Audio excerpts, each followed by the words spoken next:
Discuss the nature of CX bond in haloarenes.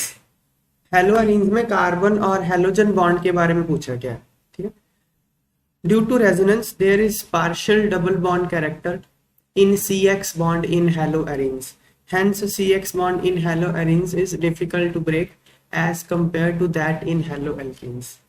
तो ये देखो, ये हेलोएरीन है, यहाँ देखो रेजोनेंस हो रही है ना, तो रेजोनेंस की वजह से यहाँ डबल बॉन्ड बन गया ना।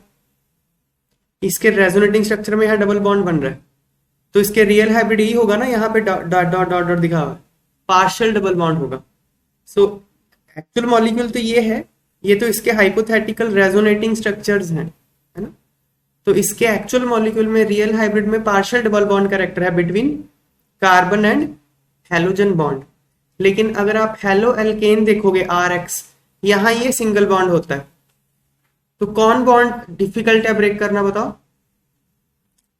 हेलोएरीन्स वाला। This is more difficult to break, क्योंकि इसमें एक से ज्यादा बॉन्ड हो गए ना, इसलिए। ठीक है, इसका हम बॉन्ड ऑर्डर भी निकाल सकते हैं। देखो टोटल बॉन्ड्स कितने हो गए रेजोनेटिंग स्ट्रक्चर्स में, 1 प्लस 2 यहाँ पे, 2 यहाँ पे, 2 यहाँ पे, 1 यहाँ पे, टोटल कितने हो गए 8। और टोटल स्ट्रक्चर्स कितनी है 1 2 3 4 5, 8 by 5 1.6। तो आप कहोगे इसका बॉन्ड ऑर्डर कितना है 1.6, मतलब ये 1.6 बॉन्ड्स हैं। तो 1.6 बॉन्ड्स को तोड़ना मुश्किल है या एक बॉन्ड को तोड़ना मुश्किल है? 1.6 को तोड़ना मुश्किल है। इसको कहते हैं पार्शियल डबल बॉन्ड कैरेक्टर। ये एग्जैक्ट डबल बॉन्ड तो नहीं है, पार्शियल डबल बॉन्ड है, 1.6 बॉन्ड है, तो इसलिए तोड़ना मुश्किल हो जाता है। ठीक है, फिर दूसरी बात, एक और फर्क है। इन हेलोएरीन्स X मतलब halogen is attached to sp2 hybridised carbon. ये कार्बन का हाइब्रिडेशन क्या है sp2। इस कार्बन ने 3 सिग्मा बॉन्ड बनाया ना, 3 सिग्मा बॉन्ड, और लोन पेयर तो है नहीं, तो हाइब्रिडेशन कैसे निकलता है? 3 सिग्मा बॉन्ड, एक लोन पेयर 0 है, तो 3 हो गया स्टेरिक नंबर, तो sp2। तो ये sp2 है। लेकिन हेलो एल्केन्स में क्या होता है sp3 होता है, जैसे CRRRX। ये कार्बन तो sp3 होता है। दूसरा फर्क ये हो गया कार्बन की हाइब्रिडेशन का। ये देखो यहाँ शो किया हुआ है, ये sp2 है, ये sp3 है। तो उससे क्या फर्क पड़ता है? देखो sp2 और sp3, इन दोनों में से कौन ज्यादा इलेक्ट्रोनेगेटिव होगा, sp2 या sp3? sp2। sp2 is more electronegative than sp3। Reason देखो इसका, इसमें परसेंट एस कैरेक्टर कितना है 33%, इसमें 25%। जितना ज्यादा एस कैरेक्टर होता है उतना इलेक्ट्रोनेगेटिविटी ज्यादा होता है, क्योंकि ऑर्बिटल न्यूक्लियस के उतना क्लोज होगा ना, एस क्लोज होता है न्यूक्लियस के। तो sp2 is more electronegative than sp3। तो जब यहां से x नेगेटिव जाएगा तो इलेक्ट्रॉन लेके जाएगा ना, यहां से जब जाएगा तो इलेक्ट्रॉन लेके जाएगा। sp2 से इलेक्ट्रॉन लेके जाना आसान है या sp3 से लेके जाना आसान है? जो ज्यादा इलेक्ट्रोनेगेटिव है वो तो इलेक्ट्रॉन देगा नहीं ना, ये तो मोर इलेक्ट्रोनेगेटिव है, ये आसानी से छोड़ेगा नहीं इलेक्ट्रॉन, तो ये लेके जाना यहां से मुश्किल है। इसलिए sp2 hybridised carbon is more electronegative than sp3 hybridised carbon. It is more difficult to pull away electron pair from sp2 hybridised carbon to eliminate x minus यहाँ हटाने के लिए यहाँ पे ये ज्यादा डिफिकल्ट होगा, बिकॉज ये मोर इलेक्ट्रोनेगेटिव है, छोड़ेगा नहीं इलेक्ट्रॉन को। ठीक है ना, तो ये फर्क हो गया इनमें। अगला क्वेश्चन इसी की सीक्वेंस में है, why are aryl halides less reactive towards nucleophilic substitution reaction than alkyl halides. क्या पूछ रहा है ये कि जो एराइल हैलाइड्स हैं वो कम रिएक्टिव होते हैं as compare to alkyl halides in nucleophilic substitution. ये है, जैसे ये एराइल हैलाइड है या एल्काइल हैलाइड है। न्यूक्लियोफिलिक सब्स्टिट्यूशन मतलब क्या, एक्स जाके कोई और न्यूक्लियोफाइल आ जाए, एक्स जाके कोई और न्यूक्लियोफाइल आ जाए, ये होता है। क्या बोल रहा है, किसकी डिफिकल्ट है? हेलोएरीन्स की डिफिकल्ट है as compare to haloalkanes. Reason पूछ रहा है क्यों है। 2 कारण तो ऊपर ही बता दिया हमने, एक तो उसमें पार्शियल डबल बॉन्ड कैरेक्टर है, एक ही sp2 हाइब्रिडाइज्ड है, तो यहाँ इलेक्ट्रॉन इसको रिमूव करना मुश्किल हो रहा है। 2 तो ऐसे ही बता दिए हमने ऊपर, और देखते हैं क्या कारण है। इसके टोटल 4 कारण है जो एनसीईआरटी में दिए हुए हैं, देखो।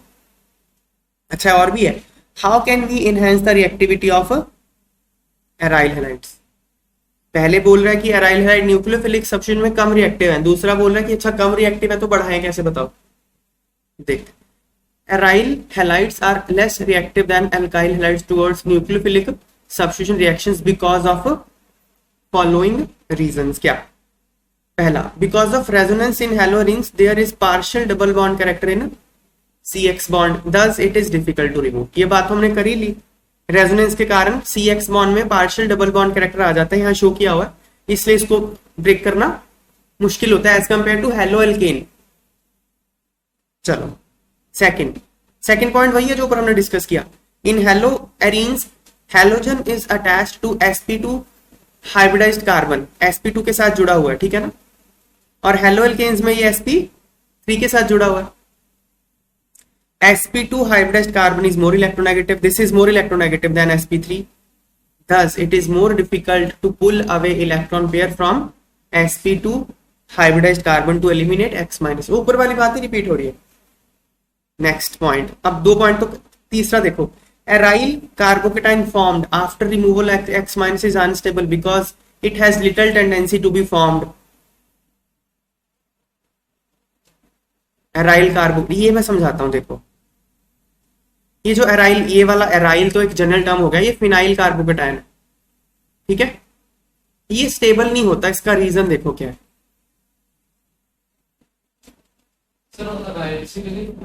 एराइल एक जनरल क्लास हो गया, फिनाइल उसका स्पेसिफिक नेम हो गया.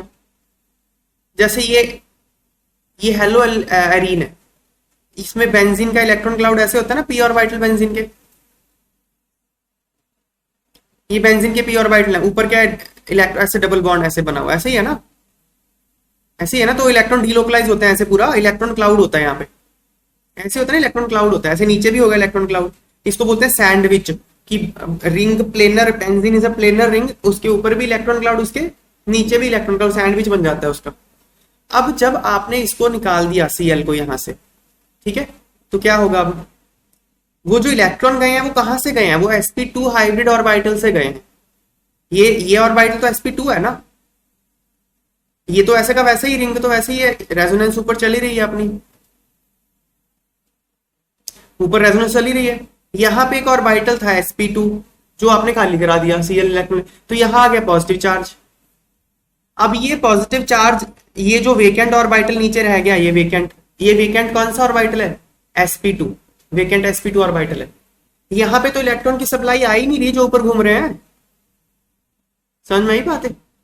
तो ये क्या है, लोकलाइज्ड. ये चार्ज क्या होगा, लोकलाइज्ड. ये डीलोकलाइज नहीं हुआ, स्टेबिलिटी बढ़ती है डीलोकलाइजेशन से, ये तो लोकलाइज्ड रह गया, इसलिए ये स्टेबल नहीं होता. क्लियर बात है. सो एराइल कार्बोकेटायन स्टेबल नहीं होता क्योंकि ये चार्ज लोकलाइज्ड होता है, ठीक है ना. फिर तीसरा कारण ये हो गया. चौथा कारण क्या है, due to electron cloud above and below the ring of haloarenes attacking nucleophile feels repulsion and finds it difficult to approach the molecule for reaction. ये बात वही है. देखो अगर न्यूक्लियोफिलिक सब्स्टिट्यूशन होनी है तो पहले तो न्यूक्लियोफाइल को यहाँ अप्रोच करना पड़ेगा, तभी तो करेगा सब्स्टिट्यूशन, अप्रोच करेगा. ये नेगेटिव चार्ज है, ये ऊपर से पहले ही इलेक्ट्रॉन क्लाउड है, ये आने नहीं देता, उसको रिपेल कर देते हैं, न्यूक्लियोफाइल को अप्रोच करना ही मुश्किल हो जाता है.